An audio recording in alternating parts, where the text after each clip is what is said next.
Eh, kau nih Serawakian kan? Tapi kenapa kau punya Melayu Sarawak ni tak teratur? Terabo gila. Itu pertanyaan yang aku dapat 8 tahun lepas, tahun 2015. So, macam mana aku jawab simpulan tu? Sini aku kongsikan. Sebelum itu, let's roll the intro.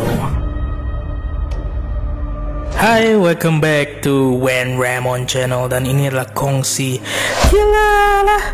Jadi di kongsi gila lah pada hari ini Wen akan kongsikan pengalaman Wen sendiri yang Wen alami.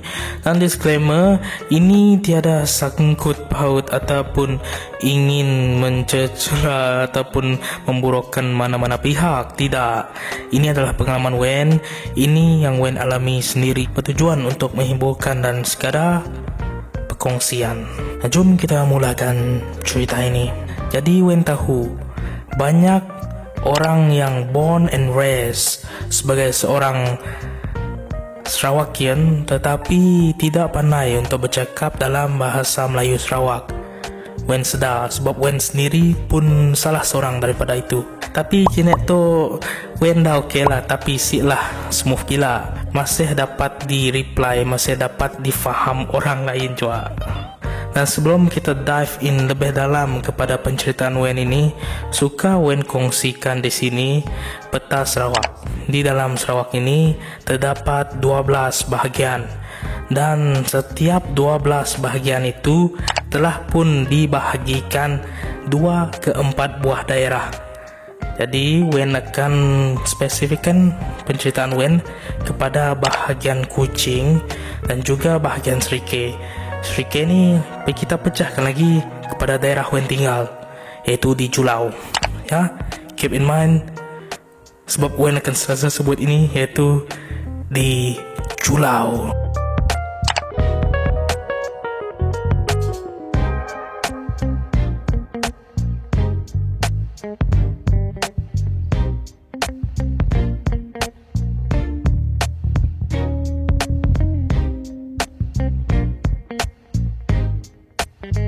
So itu tadi klip yang Wen buat vlog pada tahun 2019 dulu sebelum COVID-19. Korang boleh check it out macam mana rupanya Julau itu sendiri, macam mana tempat Wen tinggal. So kalau korang nak tengok, Wen tinggalkan link di bawah. Ya, kita mulakan penceritaan kita lagi. Jadi kalau kita sebut pasal tempat Wen tinggal iaitu di Julau, korang jangan heran lah kalau nanti korang pergi ke Julau, pergi ke kedai makan sana, nanti tiba-tiba toke bangsa Cina tanya korang dalam bahasa Iban, makan nama awak Kau makan kompor bisik, merangkai bisik, mi korang bahasa apa bisik, kan hirup nama awak Lepas tu korang pula pergi ke market dan nak beli goreng pisang. Lepas tu ke situ korang pula tengok ada seorang makcik bangsa Melayu menggunakan tudung sedang goreng pisang. Wai, Mali tu goreng pisang tu wai, baru di rumah aku tu, baru di pandu aku tu. Boleh wai, nama tu RM2 aja. It is really normal. Aku yakin bukan hanya Julau, begitu juga dengan seluruh tempat di Sarawak. Tapi Wen tak nak pinpoint sangatlah sebab secara jujurnya tak berani untuk Wen kata di sini pun sama macam tu, di sini pun sama. Tak sedap lah pula cerita. Apabila bercakap tentang perkara macam ini, saya pun teringat pula iaitu satu postingan daripada Cikgu Emmet ataupun Emmet, iaitu ini. Sekali ialah apabila mereka duduk semeja antara 3 kaum yang berbeza, mereka bercakap dalam bahasa yang paling dominan di situ. Contohnya kalau di Roban ni memang majoritinya Iban.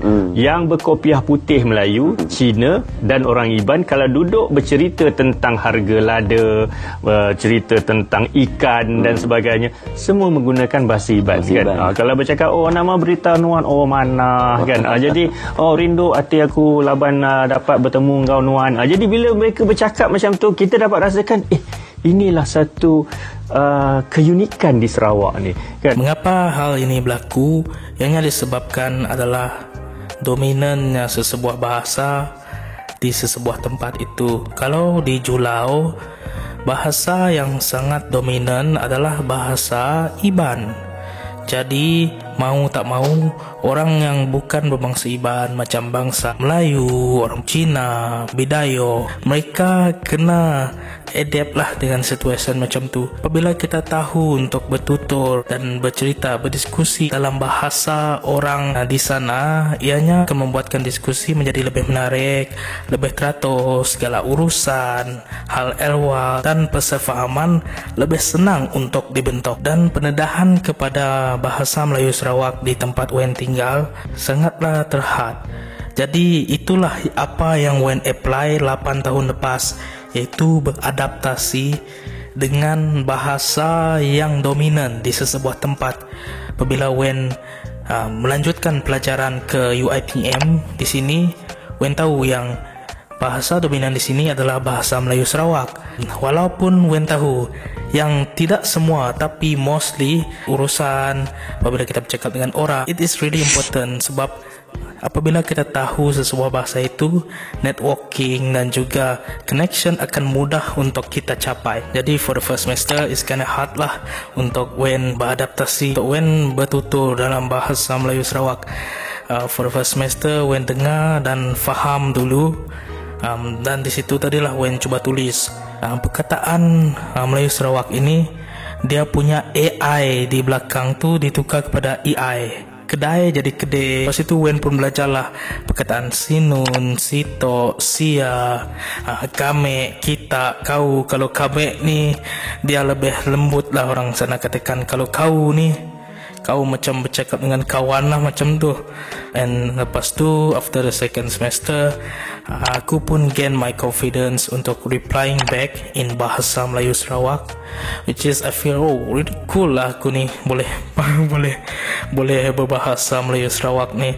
Sebab dulu Wen hanya tengok lah di Facebook dan perkara di Facebook, di YouTube lah ketika itu orang berbahasa Melayu Sarawak, which is really cool yang aku sendiri boleh bercakap dan bertutur dalam bahasa Melayu Sarawak. And yeah, rasa wow gitu. Jadi apabila di university ni, bukan hanya Wen lah yang struggle untuk berbahasa Melayu Sarawak. Banyak juga rakan Wen daripada daerah Pakan, daripada Kenawit, Sibu, kebanyakannya juga daripada daerah Limbang. Kami sini sama struggle, tapi at the same time, which is really good, yang kami sentiasa tolong antara satu sama lain. And always remember yang tak kira bahasa apa, bahasa English ke bahasa Iban, segala bahasa yang kita pelajari itu bukan kayu pengukur kepada kita bahawa oh inilah takat kebijaksanaan seseorang itu. Jadi itu sajalah penceritaan dan perkongsian Wen pada hari ini. Itu sajalah ya. Jumpa korang di video akan datang.